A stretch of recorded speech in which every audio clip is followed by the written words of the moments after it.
Today we're going to be in 2 Samuel chapter 21, verses 1 through 14. 2 Samuel 21, start with verse 1. It says this: Now there was a famine in the days of David for 3 years, year after year, and David sought the presence of the Lord. And the Lord said, It is for Saul and his bloody house, because he put the Gibeonites to death. So the king called the Gibeonites and spoke to them. Now the Gibeonites were not of the sons of Israel, but of the remnant of the Amorites. And the sons of Israel made a covenant with them. But Saul had sought to kill them in zeal for the sons of Israel and Judah. Thus David said to the Gibeonites, What should I do for you? And how can I make atonement that you may bless the inheritance of the Lord? Then the Gibeonites said to him, We have no concern of silver or gold with Saul or his house, nor is it for us to put any man to death in Israel. And he said, I will do for you whatever you say. They said to the king, The man who consumed us and who planned to exterminate us from remaining within the border of Israel, let 7 men from his sons be given to us, and we will hang them before the Lord in Gibeah of Saul, the chosen of the Lord. And the king said, I will give them. But the king spared Mephibosheth, the son of Jonathan, the son of Saul, because of the oath of the Lord, which was between David and Saul's son Jonathan. So the king took the sons of Rizpah, the daughter of Aiah, and Armoni and Mephibosheth, whom she had borne to Saul, and the 5 sons of Merab, the daughter of Saul, whom she had borne to Adriel, the son of Barzillai, and the Methalite. Then he gave them into the hands of the Gibeonites, and they hanged them in the mountain before the Lord, so that the 7 of them fell together. And they were put to death in the first days of the harvest, at the beginning of barley harvest. And Rizpah, the daughter of Aiah, took the sackcloth and spread it for herself on the rock from the beginning of the harvest until it rained on them from the sky. And she allowed neither the birds of the sky to rest on them by day, nor the beasts of the field by night. When it was told David what Rizpah, the daughter of Aiah, the concubine of Saul, had done, then David went to took the bones of Saul and the bones of Jonathan and his son from the men of Jabesh Gilead, who had stolen them from the open square of Bethshan, where the Philistines had hung them on the day the Philistines struck down Saul in Goba. He brought up the bones of Saul and the bones of Jonathan his son from there, and they gathered the bones who had been hanged.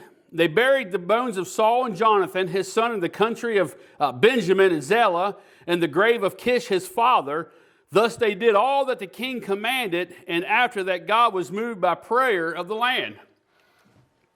Church, we live in a world that celebrates motherhood with flowers, but God reveals motherhood through sacrifice. We post the smiling pictures, but Scripture shows us weeping mothers. And this morning, we are not going to do any well-known names. We're not standing with Mary. We're not walking with Hannah. We are going to a woman most overlooked, a woman who never preached a sermon, but actually lived one. Her name is Rizpah. And what she shows us is this: a real mother does not walk away when things get hard. She stands guard over what she loves, no matter what the cost. And that brings us to point number 1 this morning: a mother who faced what she did not choose. Now, the text that I want to retake from our passage this morning is verses 8 and 9. I want you to listen to what's happening here. So the king took the 2 sons of Rizpah, the daughter of Aiah, and Armoni and Mephibosheth, whom she had borne to Saul, and the 5 sons of Merab, the daughter of Saul, whom she had borne to Adriel, the son of Barzillai, and in the Methalite, when he gave them into the hands of the Gibeonites, and they hanged them in the mountain before the Lord, so that the 7 of them fell together, and they were put to death in the first days of the harvest, at the beginning at barley harvest. Rizpah did not choose her circumstance. This was not a path that she walked willingly. It wasn't a burden that she signed up to carry. Her sons were taken from her. They were handed over, they were executed, and they were left exposed. their bodies treated without dignity, without honor, and they were out in the open for the world to pass by. This was not the result of her failure as a mother. This was not because she lacked any kind of love, discipline, or even faith. This was not her decision. It was the weight of a broken world pressing down on her life. It was the ripple effect of decisions made long before her and the judgment of a king that fell on her family. And yet, there she stands. Not because she chose the pain, but because she chose what she would do in the middle of that pain. You see, mothers often carry pain they didn't create. There are burdens laid on their hearts that they never asked for. Wounds they carry that were formed by circumstances outside of their control. And some of you mothers know exactly what that feels like. You did what was right. You poured into your children. You covered them in prayer, and you tried to raise them in truth and in the fear of the Lord. You sacrificed. You showed up. You stayed consistent, and still life hit your family. Trials came you didn't see coming. Struggles arose you didn't start. And pain settled into places you worked so hard to protect. Yet there you are, carrying what you didn't create, still standing in the middle of it. It's like a mother sitting in a hospital room waiting. You know, the kind where time slows down and every second feels heavy. The fluorescent lights, they hum overhead. People come and go. But she's stuck in that moment, waiting, praying, and hoping. She didn't choose a diagnosis. She didn't ask for that phone call. She didn't ask for the doctor's report. But that moment, everything changed. Now she's the one sitting there, holding it all together. She's the one carrying the weight in her chest, fighting back the tears, whispering prayers under her breath, trying to be strong for everyone else while her own heart feels like it's breaking. Faith is not the absence of pain. It is the resolve to walk through it. Rizpah was connected to royalty. I mean, she lived close to power, close to an influence, close to what many would assume brings protection and security. Yet even there, she suffered deep and personal loss. Her position did not shield her from grief, and her proximity to a king, it did not prevent heartbreak from entering into her home. So let's be clear this morning. Walking with God does not exempt you from sorrow.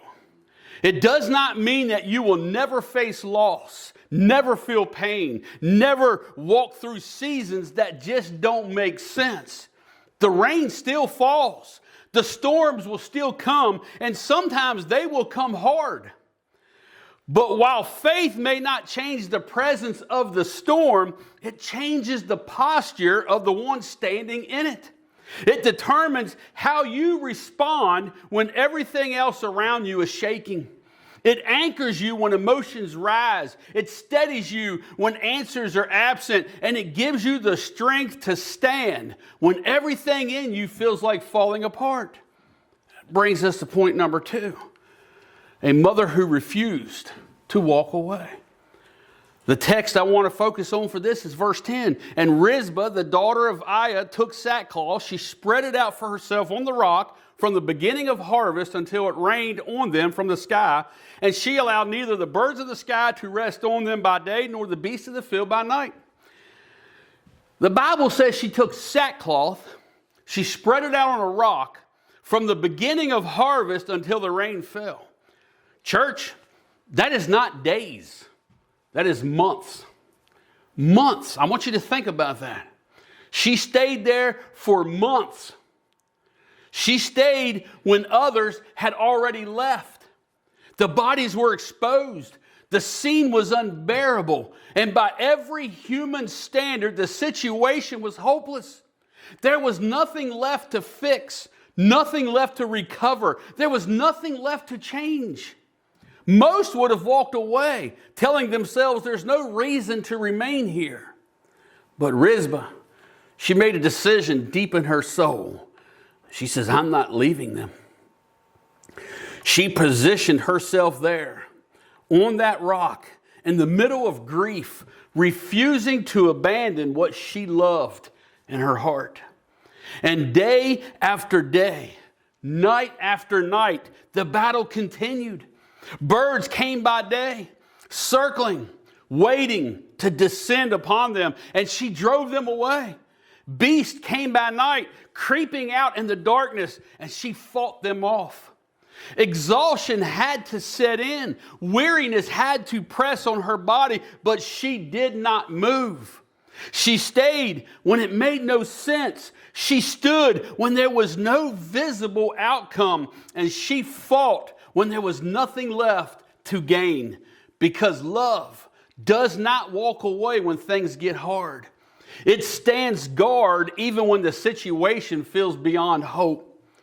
This is a picture of a mother who sits up all night by a sick child, or a mother who keeps praying over a prodigal child, who refuses to give up when everyone else tells her it's over. But she refuses to accept it. You see, love shows up even when it cannot fix anything. I want you to hear this, because this is powerful.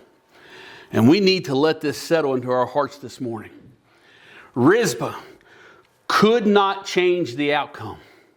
What was done had already been done. There was no reversing it. There was no undoing it. There was no bringing things back to the way they were. But while she could not control what was happening, she could not control the outcome, she could control her presence. She made a decision to be there, to remain, to stay, to not abandon what she loved, even when there was nothing there left to repair. And some of you might know that feeling. You've been in situations where you wish you could fix it, where you wish you could just take the pain away, where you wish you could make everything right, but you can't. And in those moments, the enemy whispers that you're useless, that there's no point, that you might as well just walk away. But don't underestimate the power of staying. There is something deeply spiritual about being present, about being there, about praying when you don't have any answers, about standing watch when everything feels like it's out of your hands. Being there matters. Praying matters. Refusing to leave matters. Because sometimes the greatest act of faith is not found in fixing the situation. It is found in planting your feet and saying, I'm still here. I'm not going anywhere. Sometimes that's what needs to be done. Point number 3, a mother who turned grief into a testimony. I want you to look at verses 11 through 14 again. It says, when it was told David what Rizpah did, the daughter of Aiah, the concubine of Saul, had done, then David went and took the bones of Saul and the bones of Jonathan, his sons, from the men of Jabesh Gilead, who had stolen them from the open square of Bethshan, where the Philistines had hanged them on the day of the Philistines struck down Saul in Gilboa. He brought up the bones of Saul and the bones of Jonathan, his son, from there, and they gathered the bones of those who had been hanged. They buried the bones of Saul and Jonathan, his son, in the country of Benjamin and Zelah, in the grave of Kish, his father. Thus they did all that the king commanded, and after that God was moved by prayer for the land. I want you to see that word got back to the king. He heard about Rizpah. He saw her devotion. And because of one mother's persistence, something shifted. The king responded. Honor was restored, and the famine was lifted. Her faith got the king's attention. Now let me say it plainly so there is no misunderstanding this morning. What Rizpah did in private moved things in public. There was no audience when she first spread that sackcloth out on the rock. There were no crowds applauding her endurance, no recognition of her sacrifice, no one documenting her long days and longer nights. It was just her grief, and her determination to stay. Day after day, she remained. And night after night, she fought off what came against what she loved. And for a while, it seemed like no one ever noticed. But faithfulness has a way of traveling. What is done in the shadows does not stay hidden forever. Word reached the king. Her quiet persistence, her unseen devotion, her unwillingness to walk away, it rose beyond the lonely hillside and it made its way to the ears of authority. And when the king heard, something shifted. Listen to me. Your quiet faith is not unseen. God sees every prayer whispered when no one else is around. He sees every tear shed in silence. Every moment that you choose to stay when it would have been easier to leave. Every act of obedience that goes unnoticed by the world, the Father sees. And in His timing, what you have done in private has the power to move things publicly. You see, God uses persistent love to bring change. Rizpah didn't stand before David and preach a message. She didn't march into that palace demanding justice or even arguing her case. She didn't organize a protest to try to force an outcome. Instead, she chose a path that often goes unnoticed but carries tremendous power. She remained faithful. She stayed in her place. She endured through the pain, and she quietly lived out love that refused to give up. And over time, that steady, persistent love, it became louder than words. It spoke without speaking. It testified without a sermon. Her faithfulness rose as a witness, and it reached the heart of the king. And when it did, it brought restoration. You see, what began as a silent endurance became a visible impact. Church, we need to understand this. God often moves not through noise, but through persistence. Not through force, but through faithfulness. When love refuses to quit, when it keeps showing up, when it keeps standing, when it keeps believing, it becomes a testimony that God uses to shift hearts, to change situations, and to bring about restoration in ways that we could never, ever manufacture on our own. I want you to picture a mother who has a name written down in her Bible, a name that she has prayed over for years. Every morning, every night, in quiet moments when no one else is around, she lifts that name up to God. There were seasons when nothing seemed to change. In fact, at times, it looked like things were getting worse. There were sleepless nights, tear-filled prayers, and moments where her heart felt worn down from the waiting.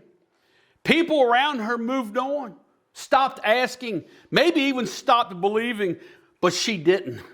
She kept interceding. She kept calling out to God. She kept standing in the gap when no one else would. And then one day, after years of silence, after seasons of wondering if her prayers were even reaching heaven, something shifts. A phone call comes. A conversation happens. A heart begins to soften. And that child starts making their way back. Not because she produced any perfect words. Not because she forced a situation, but because she never stopped praying. She never stopped believing and never stepped away from her place of intercession. She continued. She remained steadfast and she remained faithful. And that's how we're to be, church. Point number 4, a mother who fought a spiritual battle. I want you to realize that this story wasn't about birds and beasts. This was spiritual. She was guarding dignity. She was preserving honor. She was contending against decay. Mothers are spiritual warriors, whether they realize it or not. This is not just about nurturing and providing. It's about contending, about standing in a battle that is often unseen, but is very real around us. When you pray over your children, you are not just saying a bunch of words. You are stepping into a spiritual ground. You are calling on God to move, to protect, and to guide. And when you speak truth into their lives, even when they resist it, even when they don't want to hear it, you are planting seeds that maybe the enemy won't be able to easily uproot. When you refuse to let the enemy devour them, when you stand against what is trying to pull them away, when you hold your ground in faith, when you keep showing up in prayer and in truth, you are doing exactly what Rizpah did. This is what the story is all about. You are standing guard. You are fighting off what comes by day and creeps by night. You are protecting what God has entrusted to you. It may not look dramatic to the world. It may not even get recognized or even applause. But in the spiritual realm, it is a battle being fought. And your faithfulness in that fight matters more than what you can see. You see, the battle doesn't stop. So neither can we. Day after day, night after night, through heat, through exhaustion, through weariness that had to press on her body and grief that had to be lifted from her heart, Rizpah endured. There was no relief shift. There was no moment where she could just step away and say, I've done enough for today. The threats kept coming. The pressure didn't let up. And yet she remained steadfast in her place. And that is the picture that we need to see clearly this morning. The spiritual battle does not pause just because we feel tired. It does not take a break because life gets busy or even overwhelming. The enemy does not clock out, and the assignment does not disappear. So we cannot afford to become inactive. We cannot afford to drift. And we cannot afford to step back from what God has called us to guard. Church, we need mothers and fathers and believers as a whole who don't clock out spiritually when it gets hard, who don't step away when the fight gets too long, who don't grow silent when they should be standing firm. Because this is not a temporary assignment. This is not a seasonal calling. This is a lifelong commitment. And I want you to hear this clearly. Every Christian should not clock out spiritually.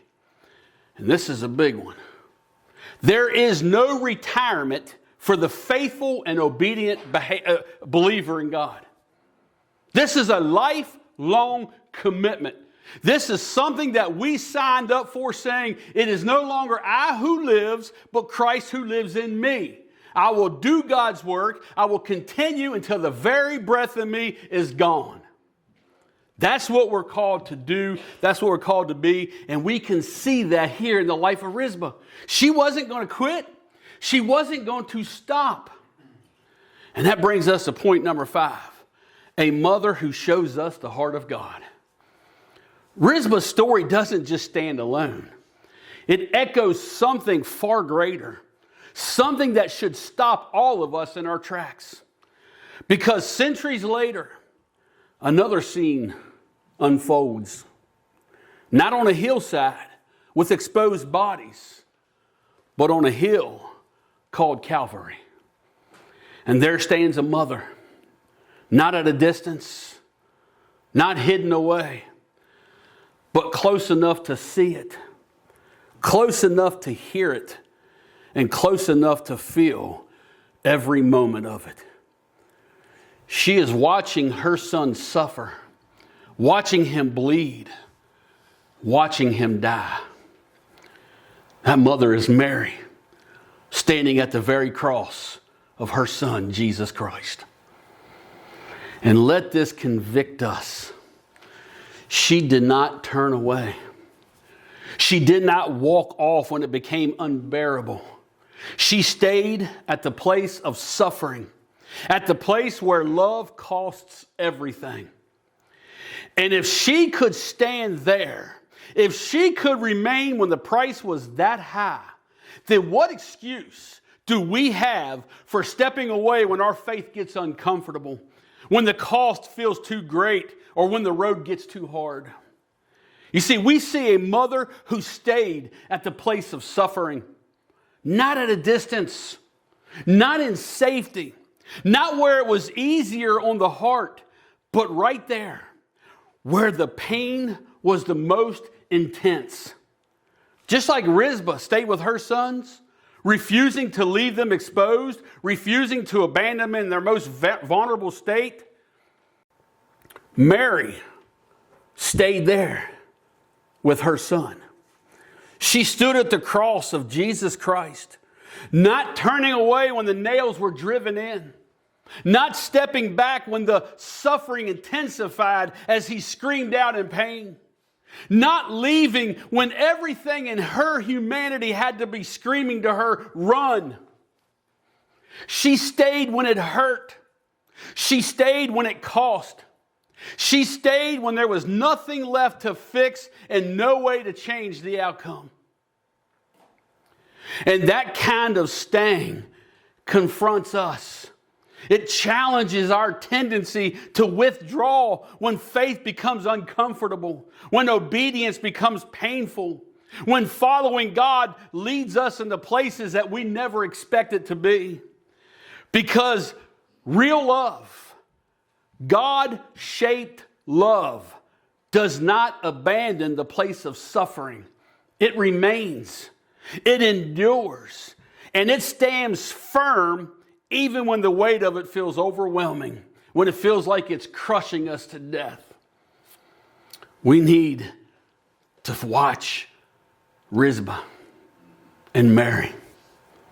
They knew what it was to remain steadfast, no matter the cost. You see, it is a love that refuses to abandon. Not a convenient love, not a surface level love.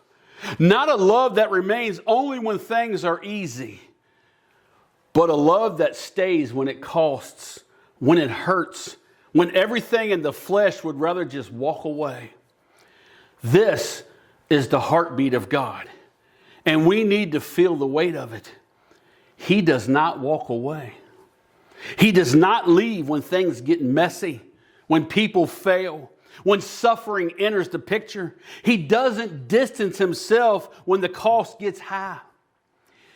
Even at the cross, even in the darkest moment of suffering, God stays. He was there in the agony. He was present in the pain, working through what looked like defeat to accomplish redemption. And if that is the kind of love God has shown us, a love that refuses to abandon, then it confronts every shallow version of love that we ever try to settle for. It calls us higher. It calls us to remain when it's hard, to endure when it's painful, and to reflect a love that doesn't walk away when it would be easier just to leave.